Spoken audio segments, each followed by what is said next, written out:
Welcome to Real Estate Real World, where we talk to the movers, shakers, and leaders that are getting it done right now in the real estate industry and beyond. Your host is Marguerite Crespillo, and she started this podcast simply to talk to cool people about what's really happening in this crazy roller coaster ride of real estate.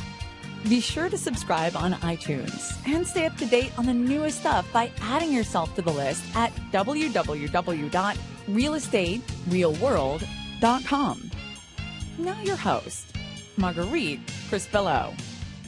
Welcome, everybody. This is Marguerite Crespillo, and thank you so much for joining us on Real Estate Real World today. I am over the moon excited about my guest today. I have known this guy since around 1997, I think, and he is truly one of my favorite people in the world, a mentor for me in many ways. And so welcome to the show, Dean Jackson. Oh, I'm very excited to be here. Well, I'm so excited, and I'm going to tell my funny story is that I think that everyone thinks things go perfect all the time, right? And so I had messaged you a couple weeks ago asking about this, and he has this really cool little website where you just go and you schedule your appointment. So I made my own stinking appointment, and then I screwed it up on my calendar. So I'm glad you were flexible and rescheduled. I'm sitting there waiting, and no Marguerite. Well, you know what's so funny is I saw it. You dial in on Skype. I'm like, oh, that's weird. Why is he calling me now? You see? Well, there you go. That's funny. Well, here we are. Here we are. So my show was actually inspired by your show. You and Joe Polish do an amazing one called I Love Marketing. Right. And I remember listening to it back in the day, and, well, it's still on. It's still an amazing podcast. 250 episodes now. 250? Mm-hmm. What year did you guys actually start it? So we started 5 years ago. We started in actually Christmas of 2010. So our first episode went live on like January 2nd of 2011. So it's 5 years, 250 episodes. And, you know, you always seem to be ahead of the curve. So I'm curious, what inspired you to do a podcast? Like, where did that come from? Well, I did a podcast in 2005 called Marketing Monday, and that was one of the very first podcasts when it was just becoming real. And so I had been doing a podcast all that time just by myself. And then Joe Polish and I, we've known each other for over 20 years now. And we always have conversations like the ones we have on the podcast. And one night after having, we talked for 2 hours and we were saying, you know what, we should be recording these conversations because we would always get together and just brainstorm and share the cool things that are going on. And Joe had the name ilovemarketing.com. And I said, well, yeah, that's the perfect thing. Let's do that. So 250 episodes later, we've got one of the top marketing podcasts in the world. I mean, it's kind of been amazing how it's grown and all the global reach of something like a podcast. You know, I think it's so powerful, and I refer people to your guys' podcast all the time because I think no matter, obviously it crosses all barriers, any industry that you're in, whether you're in real estate or whatever it is. And I'm cracking up because I do remember Marketing Monday, but I don't remember knowing that was a podcast. Right, exactly. I mean, that was the thing, right? Before, I mean, it was a podcast, but that was when the word podcast was just kind of getting started, and iTunes launched it, I think, in 2005, whenever that was. So I was one of the first ones on there. So it was kind of cool. Always a pioneer. Yeah. I know that. And I remember I'm thinking about the names that you have too, because I met you back around 1997. Mm-hmm. So it's been almost 20 years, I think, since I've met you. And you were speaking with Joe Stump back in the day right. at By Referral Only. Yes. And you started these things called Internet Marketing Weekend. Uh-huh. And this was literally, I don't think at least for the real estate industry, this was like uncharted territory. Like nobody even really understood. We were just getting the MLS, for God's sake. Right, you know? exactly, yeah. And I remember going there with Erick Blackwelder and all those guys and Terry Hunefield and doing the Internet Marketing Weekend. And the big push back then was domain names, the importance of domain names. And so I remember I still use them today. Like I have Your Home Sold Fast and HomeZeroDown.com and all that stuff. Oh, perfect. And that was truly a huge turning point in my real estate career, is learning about internet marketing, domain names, even direct response. So what kind of feedback did you get back then from that? I think back then everyone thought, what the heck is that? That's a waste of time. Well, that's, I think about that a lot, because those weekends were really kind of introducing things to people, this whole concept. People were just starting to kind of search online, and the internet was becoming a real viable lead generation tool. And so if you remember, we had a formula for internet marketing, which was eyeballs plus emails plus hearts equal faces. And that was the progression of what we needed to reach. In order to meet people, you had to first win their eyeballs. And that means you had to have a strategy to get people to your domain name, get people to your website. Once they're at your website, the most important thing was to get them to share their email address. So once they came to your website, it was the highest priority to just get them to offer something on the site that would encourage them to leave their name and their email address, so that you could bond with them and win their hearts, so that you could meet with them face to face. So that formula, eyeballs plus emails plus hearts equal faces, is as true today as it was then. That's the context. So the things that have changed are the ways that we can get eyeballs to your website. I mean, there was no Google AdWords back then. There was no Facebook back then. There was none of the other social media things that you have as opportunities to attract eyeballs to your website. And so that's been, we were mostly doing print ads and offline things to bring people to a website so that we could get their email and communicate with them. Oh, absolutely. And didn't you, I've heard this lots of times, that you were the original creator of the Squeeze page, right? Right. So how did that come about even? Like, well, I wonder. I didn't name it, but my friend Jonathan Mizell named it the Squeeze page. And so we were all sort of, pioneering back then.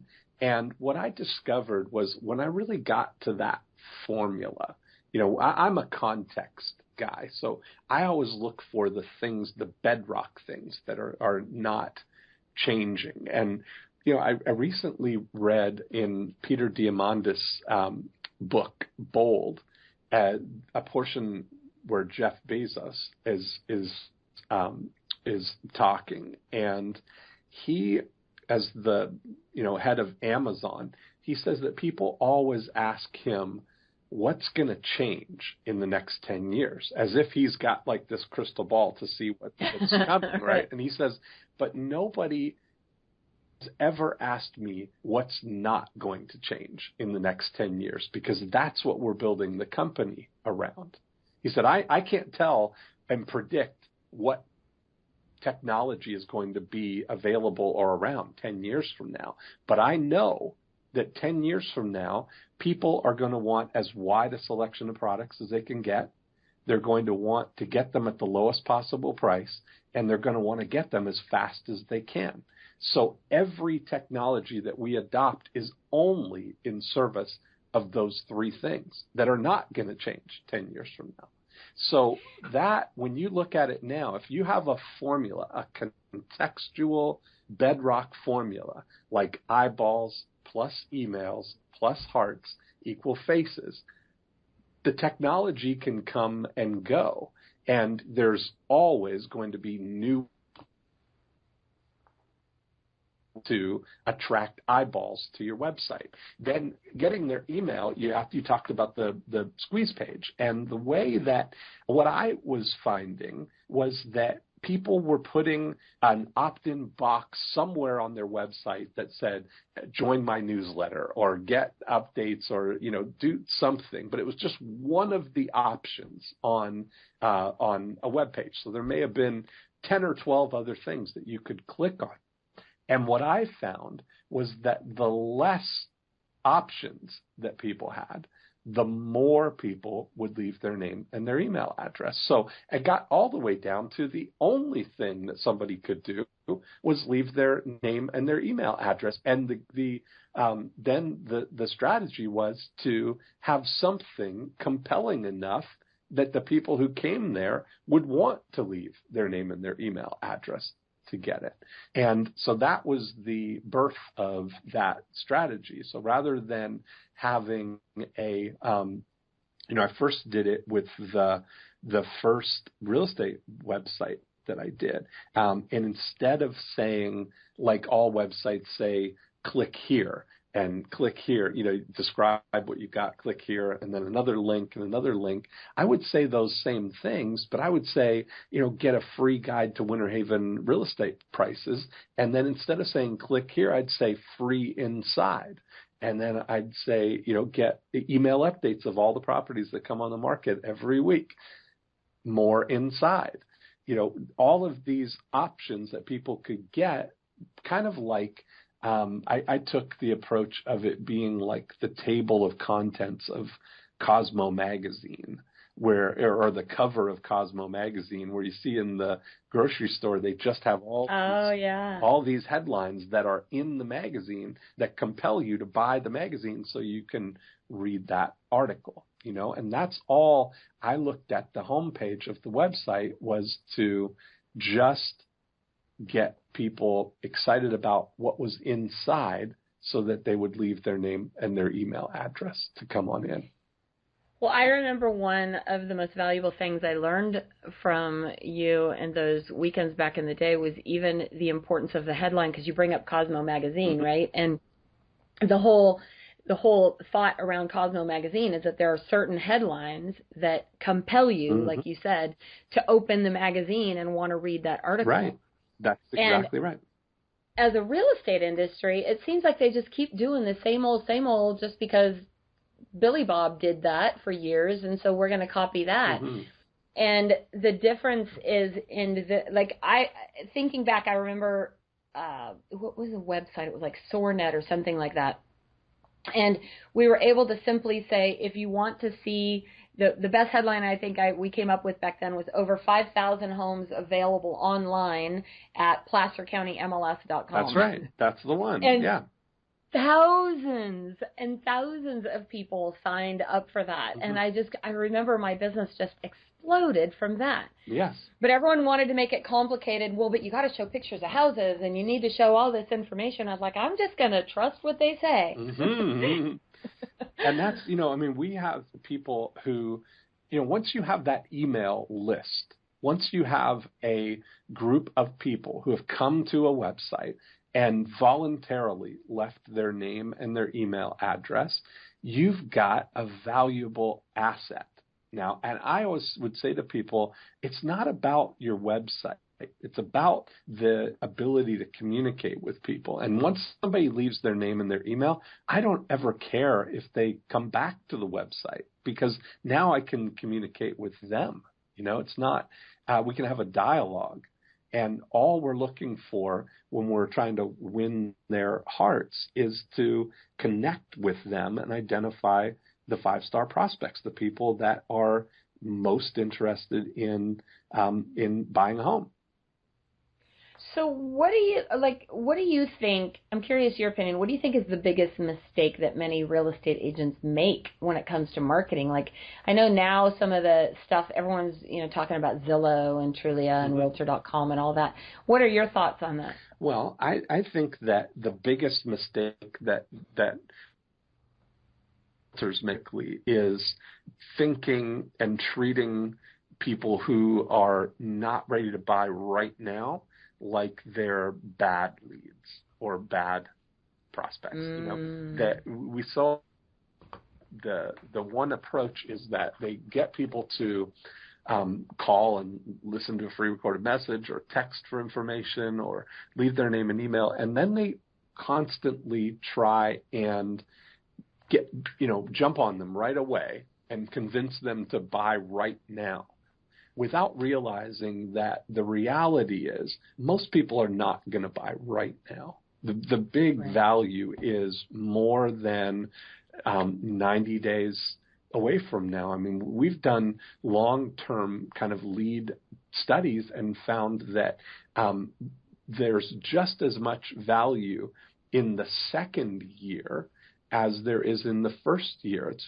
55% and 45% that, if you're able to communicate with people on an ongoing basis with a weekly update at least about what's going on in the market, add some personality to it, you're going to be amazed at what happens, that people who are sort of watching and gathering information are going to all of a sudden be ready to start looking at homes. And it can happen 90 days from now, it could happen 9 months from now, it could happen 18 months from now. Sometimes we've had people where it's been 6 years that they've been on lists and then pop out and are all of a sudden ready to buy a house. So taking the view is really where all the value is, and not burning out your list by trying to be too aggressive in the beginning to try and nail them down for the appointment and get them to come into the office and, trying to hurry it up. When you realize that people are going to do what they're going to do on their own time frame for their own reasons, it really becomes about being the trusted person that they contact when the time is right. So patiently being able to nurture that relationship over time, and not just that sort of couples with that people often take the opposite of too aggressive approach with too passive an approach, meaning that they'll just say to people, hey, if you have any questions or there's any way that I can help you, please feel free to reach out. I'm always happy to help, kind of thing. Being passively expecting that people will take the initiative. Well, the truth is that nobody likes to take the initiative. And that's why even realtors take that approach themselves, because they would rather somebody ask them for help so that they could jump in to serve them. That's really what they would hope would happen. But I often use the analogy of, if I were to bring you into my house and sit you down in my living room and say, hey, Marguerite, I'm really happy you're here. If there's anything you want to eat or drink, there's lots of stuff in the fridge. Go ahead and help yourself. And the odds are very, very low that you would feel comfortable enough to get up and get something from the fridge, But that's the sort of equivalent of what we're doing with our prospects. We're saying, hey, if you've ever got any questions or I can help you in any way, feel free to ask me. But nobody feels comfortable doing that. Now, if you contrast that, and I brought you into the living room and I went into the kitchen and I came out with a plate of freshly baked cookies, and I came right up to you and I said, hey, Marguerite, would you like a cookie? It would be very difficult not to take the cookie because I've got them right there. And it's especially chocolate chips. Exactly. That's your weakness, right? So, but as far as the equivalent, so we take a lot of time to really make things seem like they're already happening. So instead of saying, hey, if you ever want to see any homes, please feel free to give me a call. That sounds like you truly would want somebody to feel comfortable, but it sounds like they're asking you to go out of your way. So one of the things we do is, instead of saying, if you want to see homes, give me a call, we're saying, join us for a daily tour of homes. We run tours at 10 o'clock and 1 o'clock. Now, that sounds like it's already happening. And it's a subtlety, but it makes a big difference. Like the fact that I already baked the cookies and brought the plate to you, it's like I've already gone out of my way for you preemptively. And it would be rude for you not to take the cookie, right? It feels that way. And this is the way we're all societally wired. Our mothers never, we never want to impose on people. And you see it all the time. I use these social situations to illustrate it because it's that wiring that transfers over to any kind of business relationship too, right? So if I say to you, would you like some coffee? You say, are you having some? I mean, we right. never want people to go out of their way, right? And if I said, would you like anything, you would never, ever in a million years say to me, you know what, would you bake me some chocolate chip cookies? Well, I might. You might. But we've known each other for 20 years. I'm not talking about somebody that you've just met for 20 minutes, Right. But if you're offering that hospitality and it is not triggering this desire to not impose, if we're saying, join us for a daily tour of homes, that's different than saying, whenever you want to see homes, call me, because that sounds like I'm, taking a pretty serious step. Well, it's interesting because I think most people think that the problem is they need more leads. And what I know that I've figured out during, the years I've known you and several others is the problem is not the leads. Like I've been hearing this a lot lately. The problem is not you need more leads. The problem is that you need to follow up with them and you need to build a relationship with them, like exactly what you're talking about. That's exactly right. Too many agents, I think, or even salespeople in general, are just they're so focused on that right now business as opposed to taking the time to get to know, because they're in such a hurry. They're in desperation mode, right? Absolutely, right. And taking the little bit of extra time, it's so amazing that it's the little tiny things that you don't think of, like when you were talking about Jeff Bezos at Amazon. That's so true. It's not like people are going to always want products. How can you make it better? How can you make the experience better? Mm-hmm. And I know I just ordered a book last week. I got it the same day. I was so shocked. I ordered it in the morning. I came home right? And that afternoon. I'm like, how the heck did that get here? What day did I order it? And there's their thing. I mean, that proves it right there that you want to have. You got in mind a book that you want. That you can go to Amazon and any book in the world you can get. It's available there, wide selection. You know that you're going to get it for the lowest price, and you know that you can get it as fast as humanly possible. So, why wouldn't you go to Amazon? They couldn't make it any easier. One click with Prime. Heck, it's even now even your groceries. You get that afternoon. You get your paper towels and toilet paper. By the way, I just got my Amazon Echo. Do you have one yet? I don't, but I've been hearing about another one of my friends. Is it super cool? It's ridiculous. I mean, what does it do? Tell me a little bit about it. Marguerite, what's your favorite song? Well, right now I'm heartbroken because Prince died today. I know, so Purple Rain. So let's say Purple Rain. You could say, Alexa, play Purple Rain. And she would play Purple Rain for you instantly. I mean, it's crazy. It's wow. Like, I know my friend I try and Kate imagine how to explain this to my 10-year-old self. You look back and you think there's this little tube and you just say whatever song you want to hear and it'll play it. For free. I mean, it's like ridiculous. In saying that, it takes me back because, like I said, I think back to over the last 20 years and how dramatically technology has changed for us, for our industry. Mm-hmm. But what do you think is the one constant? What are the couple things that you got to go with the bedrock. So I often say this. I mean, I've been doing this for 27 years now, and I have, I look back on all the things that would absolutely work then. Like in the very first cool thing that I did was I created a guide to Halton Hills real estate prices. Now that was before the internet, before MLS was even online. We at the time had an MLS catalog that would come every 2 weeks with all the new listings, right? Now, I would advertise this guide to Halton Hills real estate prices in the real estate publications like the Homes and Land magazine or the whatever Homes magazines are available, and people would respond. Now, if you look at, people, whenever I show them something, if it's even 3 years old, they're going, but does that work in today's market?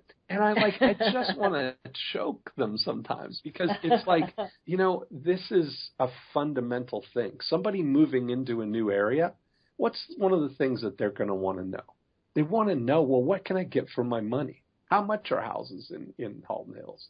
And so having that guide, having that available for them, that was true 27 years ago, and it's true today. Sellers, when they're thinking about selling their house, what do you think a seller really wants? I mean, they want to get the most money for their house in the least amount of time with the least amount of hassle. That was true 25 years ago, and it was true 25 years before that, because that's what the real estate trainers who were saying, from the 70s were saying. Those are the things that are equally true today. So focusing on the bedrock things, the outcome, and because all the technology is advanced, but our brains are very slow to advance. Our brains were equipped the same way, with the same wiring, the same emotional desires, and the same needs that have been kind of, if you follow evolutionary psychology, we're basically pre-wired to seek pleasure, avoid pain, and conserve energy. That's the whole game right there. So you have to tell the cat and well, cheese. that's a perfect example, right? So I look at it that, when you think about, we're trying to, at the base level, all the things where the decisions are made are basically the same main functions of a mouse. Like we have this little mouse brain inside of us that is the same thing. And if you look at a mouse, the prime directives of a mouse are to get cheese and avoid cats. And that's really the whole game if you're a mouse. Now, when you look at it, all we want to do is do that same thing with our prospects. Is they're seeking out cheese. You don't need to convince a mouse to try some cheese. They're seeking it out, just like people are seeking out their self-interest. Cheese being a metaphor for whatever information or desire they are pursuing. So somebody thinking about moving to Winter Haven and looking for a lakefront house, that's on their mind. They're seeking information out about it. And if they see in the Homes magazine a guide to Winter Haven lakefront house prices, that's going to be desirable to them. That's cheese. That's not saying thinking of buying a lakefront house, choose Dean, call Dean and start packing. It's not about I'm the best, lakefront specialist or anything like that. It's all completely focused on their self-interest. So that's why we say focus on the cheese. All cheese, no whiskers. Whiskers are when we get our own desires wrapped into it. Zig Ziglar used to say that you can get anything in life you want if you help enough other people get what they want. And it's all, it's condition precedent is the way that works. That you have to get them what they want to get what you want. Well, so it's so fascinating to me that as an industry, we are so focused on the opposite, like you just said, so focused on branding and we want to and trying to say I'm Marguerite. I want everyone to know who I am, and that's obviously ego based, but it's not effective. And you can't, like, I try to help agents understand this, is that I will never have the budget of a company like Coldwell Banker or Keller Williams or Century 21. And for the most part, people don't necessarily work with that brand because of the brand. They work with someone because someone happened to recommend them. They work with a person, and they don't care anything about that. Sometimes a brand is a shortcut for them to, if they don't have any other buddy that they know, that's really how that goes. But when you're focused on just realizing how it happens, I mean, I spend a lot of time thinking about, and I'm sort of on the front lines of all of the stuff that's coming in the future. I mean, hanging out with Peter Diamandis, who runs, he's the guy that started the X Prize. He's got an event that he does in Los Angeles every year. And it's kind of like a front line to the future, of all the things that are happening. And as getting digitized, you have things like the Amazon Echo, where every song ever written basically is available instantly for free through your Amazon Prime account. It's crazy.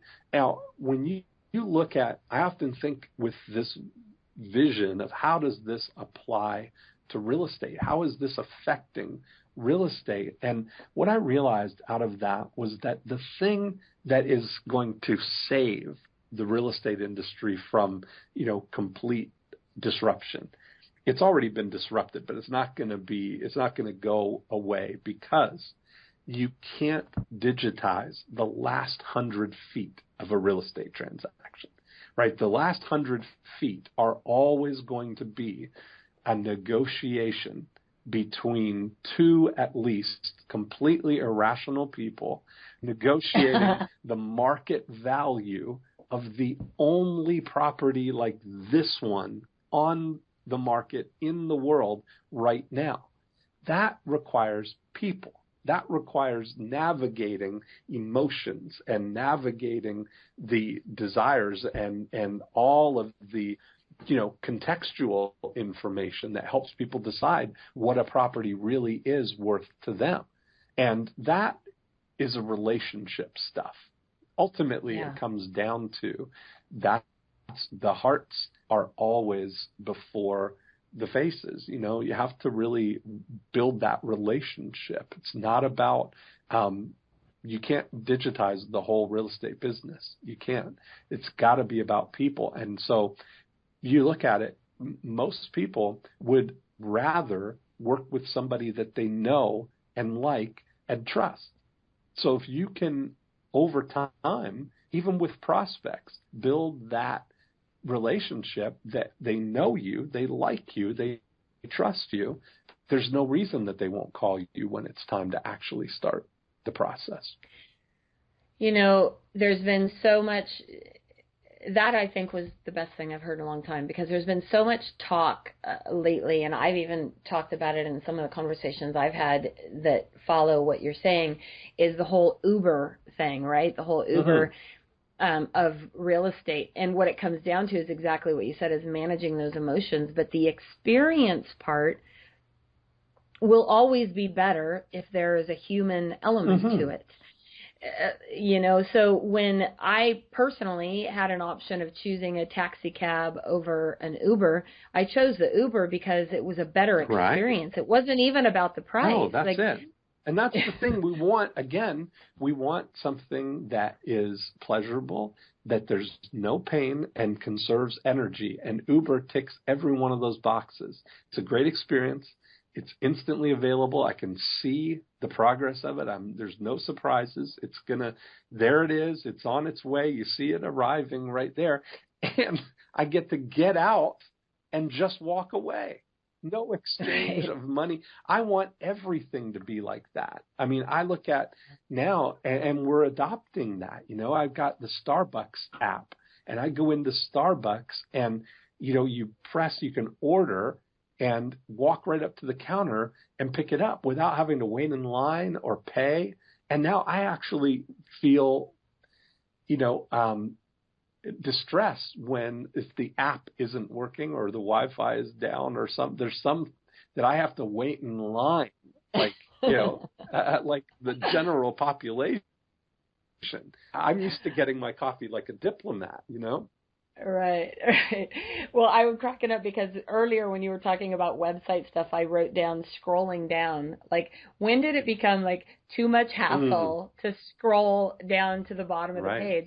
And now it's like that. And you talk about having a friction-free life. So help our listeners understand that a little bit, because I love this. Well, that's been a big pursuit of mine for a long time. I did a program with Thomas Leonard. In 1999, we created a program called A Perfect Life. And that concept of looking for friction, and friction can be anything that, this is kind of like a lifestyle design type of exercise. It's just looking and observing your life and looking for where there's friction in things. And it can be, well, I'll tell you one of the most recent ones. So I would, there was time when I was taking melatonin at night, and there were like 3 occasions where I get all in bed, you get in bed and the covers are on and it's so comfy. And then I was going to take the melatonin and I didn't have any water, and I had to get up and get out and go to the kitchen and get the water. And so after the 3rd time of this, I had my assistant Courtney set up the bottom drawer in my nightstand, my bedside table, to be a bottomless drawer of these little water bottles like you get in hotels, just the small couple of ounce ones. Oh, that's brilliant. And now I've solved that problem forever. I never have the problem of doing that. So you're looking and you're observing, where are there tolerations in your life? Where are things that you, it could be a wiggly doorknob. It could be a squeaky door. It could be a broken light bulb, or it could be something, you probably have a whole list of them. And when I really first started doing that inventory of them, I made a list of all the things at the house that needed to be done. And I went for lunch with a friend who has a property management company. And I just said, listen, I've got this list here, and here's my secret desire. I'm going to slide this list over to you, and you're going to have you guys do every one of the things on this list. And then you're going to slide me back a piece of paper with a number on it, and I'm going to write you a check, and then we're never going to talk about it again. And that's what happened. It was like I got all of those things handled, but I used to go through a thing where I would make my life better days, where I would just consciously look and think about what would make my life better, in pursuit of a perfect life. And I always make a point to point out that the program was a perfect life, not the perfect life, which means that there are millions of, there's 7 billion versions of a perfect life. You get to choose what that is for you, I was thinking about this because in thinking back in the day, we talked about how to make the ultimate experience for your client. Yes. And it's the same thing. Like, what are the little, it's not the big stuff. It's never the big stuff. It's the little teeny tiny details. Like, I know you even talk about having your bags shipped instead of having to go through the whole line and opening up your bags and all that. I mean, Joe and I would do big seminars every month somewhere in the country. We did that for 14 years together. And so I got to the point where I would have my bags packed and shipped to the hotel when we were doing the event. I would valet park at the Hyatt Hotel here in Orlando, which was attached to the hotel, attached to the airport. So valet park right there, walk up, go up the elevator, and then, 5 or 10 paces to the security line and go through and had,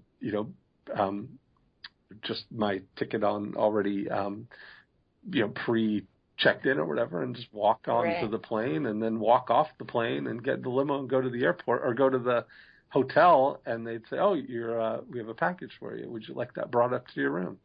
Absolutely, I would, and there you go. It's like no friction in the traveling at all. Mm-hmm.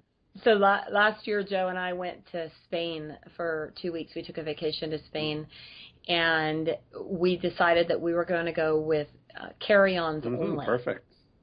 And everyone said, well, that's crazy. How are you going to go for 2 weeks with only a carry-on?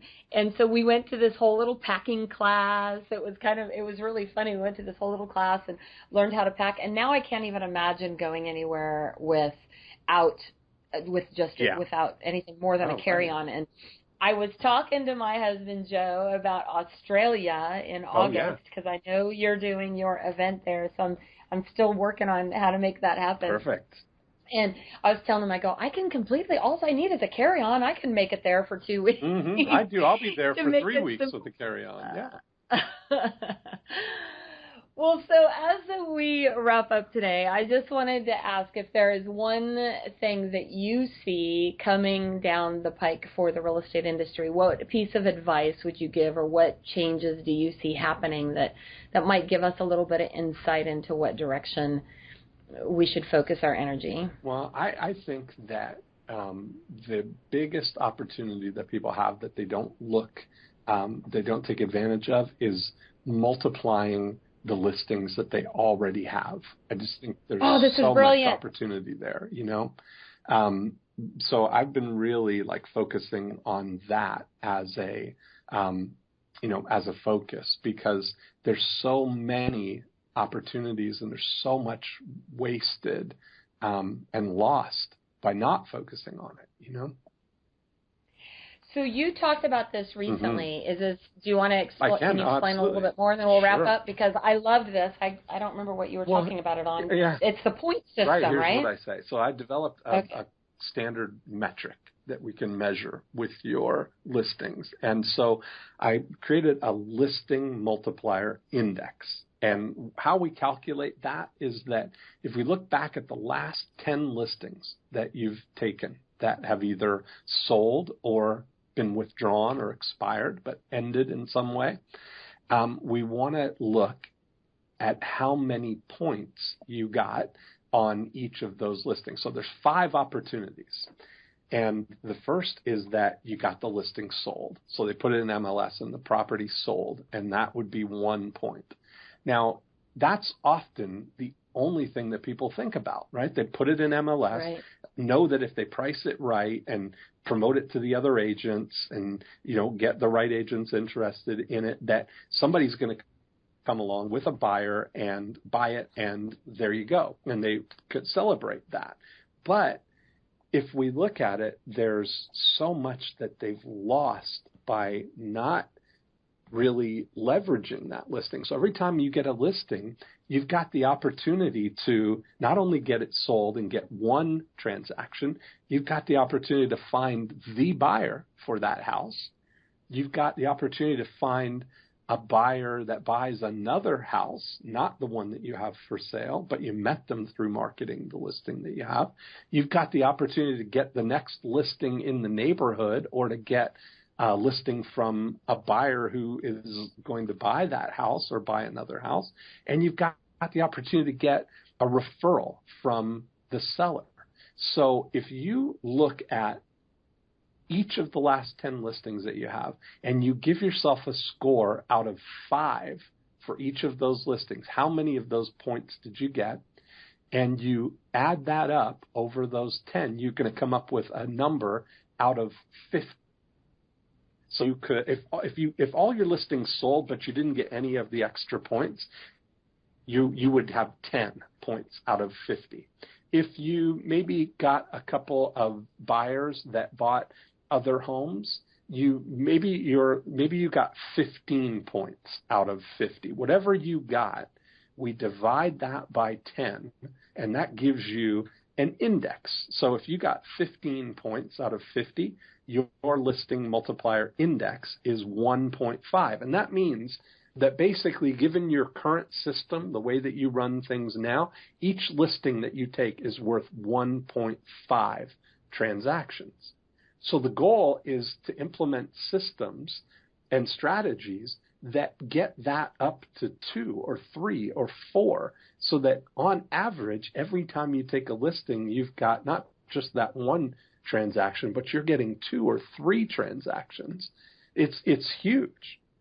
Oh, it's so, we did this in your workshop. I don't remember which one it was, but we did this. I remember doing this at the end of last year, and I was so embarrassed when I looked at it. I'm like, oh my, like something so simple, I didn't even really think about. And when I went back and looked over it, I was like, look at all the potential business. And that's just the way I do it. When I have people go through this, I have them assign a value to that. So let's say that each transaction is worth $10,000, and you got a score of 10 out of 50 on that. So the last 10 listings brought you $100,000. But if you had gotten all of it, if you got all 5 of those things, that's $500,000. And so by getting all your listings sold and collecting $100,000, you've actually lost $400,000. And that's where, it just breaks my heart, Marguerite, to hear people say things like, well, our market's really strong. I don't have to do an open house, or, it's going to sell anyway. They're selling so fast. So I don't look at it as a have to thing. I look at it as a get to thing, and there's just so much opportunity there.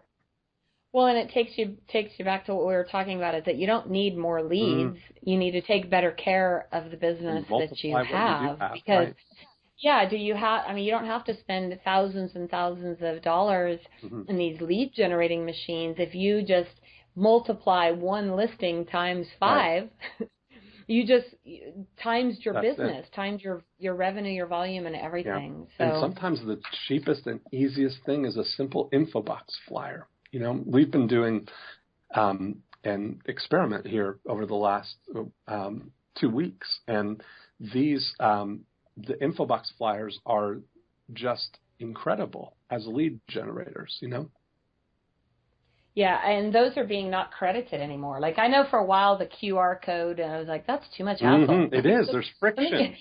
There's friction. It's like, if you just start to think of things and what causes friction, it's life-changing, not only for your business, but for your life. Well, Dean, I could talk to you for hours and hours. I know we have in the past, but I know you have a very busy life and schedule, and I'm so honored that you took the time for us today. We've got probably 100 zillion great tips and stuff from you, so thank you. That's been great. Thank you. I really appreciate you taking the time. Awesome. And I'm working on Australia. Okay, good. Figure out how to get there. Perfect. I'll be there. Well, if anyone wants to hear more about Dean or get in contact with him, head on over to ilovemarketing.com, or where else? DeanJackson.com? Oh, go to gogoagent.com. That's where I got all the cool stuff going on right now. Yeah, that's all the great real estate stuff. So hop on over there. Thank you again, Dean. Thanks, Marguerite. All right, and make it a great day. Bye-bye. Thank you for joining us today on Real Estate Real World, where we talk with masters and leaders in real estate and beyond on how we can raise the bar in our industry. Please subscribe over on iTunes. And while you're there, be sure to give us a review. Your reviews encourage us and help others find our podcast.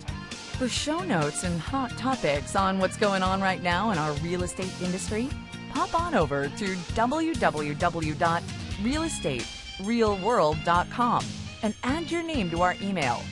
Thanks again for listening. And go out there. Be a part of the elite masterclass in raising the bar on the real estate